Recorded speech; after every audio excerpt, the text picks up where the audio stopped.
We left Portland a little after 9 p.m. The rain was light and the windshield shone with every sweep of the wipers. There were 4 of us, Ethan driving, Olivia up front, Marcus and me in the back. We took US 26 toward the coast, planning to meet US 101 and roll into Astoria before midnight. The highway felt almost empty. Wet tires made a steady rhythm, and our coffee kept warm in the cup holders. For the first hour, nothing stood out. Small talk, playlists, and a GPS arrow that didn't budge. Past the Tillamook Forest foothills, the fog thickened, and oncoming headlights turned into short white slashes. We weren't thinking of anything except the hotel beds waiting at the end. Then, the first odd thing happened. A station faded in. The reception had been dead for miles. A soft whisper, too clear to be static, too brief to be speech, crossed the speakers, and then everything went quiet again.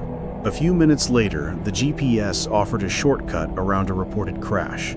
The side road started as gravel and turned into a skinny strip of pavement hemmed by tall pines. 5 minutes, we told each other. Then we're back on the highway. A cracked wooden sign leaned to the right, letters faded, unreadable. The fog thickened, rain turned heavy, and small stones pinged under the chassis as we rolled over potholes. I told Ethan we should turn around. He shook his head. 0.6 of a mile. No houses, no porch lights, just forest, wet earth, and the smell of sap. The road ended at a 1-lane bridge with an old metal guard and wood planks slick with moss. We hadn't seen another set of headlights the entire time, and the shoulder showed no fresh tire tracks. Looking at that bridge, I felt the shortcut stop being a shortcut and become a decision we'd have to live with. We crawled across the bridge. Halfway over, something tapped the undercarriage. 2 quick metallic clicks. The radio lit by itself, not on our preset. A woman's voice said, clearly, "Don't stop on the bridge," and then the carrier hissed out. The analog needle slid as if a hand was turning the dial. Ethan killed the radio entirely. Olivia said the voice sounded like a front desk tone, calm but practiced. None of us wanted to admit the same thought. At the far end, the road turned to decent asphalt again and dipped into a short tunnel. When we came out, a sign promised US 101 in 2 miles. No one said a word. We agreed without saying it that we wouldn't stop on any bridge tonight. Whatever the shortcut had saved us in minutes felt paid back in nerves.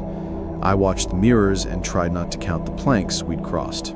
We rolled into Warrenton just before midnight and found a small roadside place with a blue neon sign. The lot held 2 cars at most. The lobby lights were on, but no one stood at the desk. A brass bell waited by an open ledger, the last signature timed an hour earlier.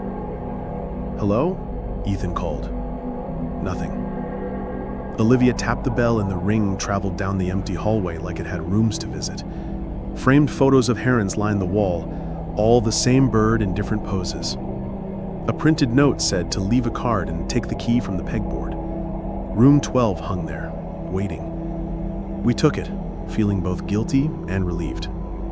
Outside, the corridor door rattled in the wind, and the neon flickered. I told myself this was normal for a quiet coast town. It almost worked until I saw the camera above the exit sign tilt. The room was plain. When we flipped the light, 3 instant photos lay on the table. The first showed the exterior corridor a few minutes earlier. The second showed our car in the lot. The third showed the window of room 12 from outside. And in the glass, a 5th figure standing behind our reflections. The timestamps matched our arrival almost exactly. We searched for a camera, closet, bathroom, behind the TV, nothing. Marcus said it had to be someone messing with the security feeds and printing frames as a joke. I pulled the curtain to check the window. Our car sat where we left it. The corridor was empty, but in the dark pane I could see us again. 4 tired shapes, and behind us, a taller, thinner shadow centered in the room like it belonged here. I turned around. The room had the same furniture in the same places, only the air felt crowded. We bailed, dropped the key back on the counter with a note, room felt unsafe, and headed south until a 24-hour gas station came up. The attendant watched a game on his phone and barely looked at us. He knew the motel. They leave the desk sometimes at night, he said, like it was normal. We paid for gas and water. By the glass door hung a small corkboard with lost pet flyers and labor ads. Pinned among them, an instant photo of a sedan just like ours, glossy white, angled the same way in a pool of light. Someone had written "Tonight" across the border with the time 11:52. Marcus reached toward it and stopped. The fluorescent lights hummed. The door chimed when a trucker walked in and out. None of us said anything because there was nothing to say that didn't sound ridiculous. We left like people who forgot something and decided not to go back for it. We decided to keep moving, cross the big bridge at Astoria, find a hotel on the Washington side, sleep. Mid-span, the lights stuttered once and came back. The radio, off since the tunnel, powered up on a different frequency. A neutral voice read our 4 first names in order, like a check-in list. Olivia snapped it off. In the rear view, I caught lights from somewhere higher than the bridge deck, as if a camera floated above the waterline, tracking us. It made no sense with the weather and the wind, but the feeling was specific and hard to argue with. Ethan kept a steady 45, and we didn't breathe until the green sign announced the next exit. The dashboard clock rolled to 12:14. I told myself that time makes weird shapes at night.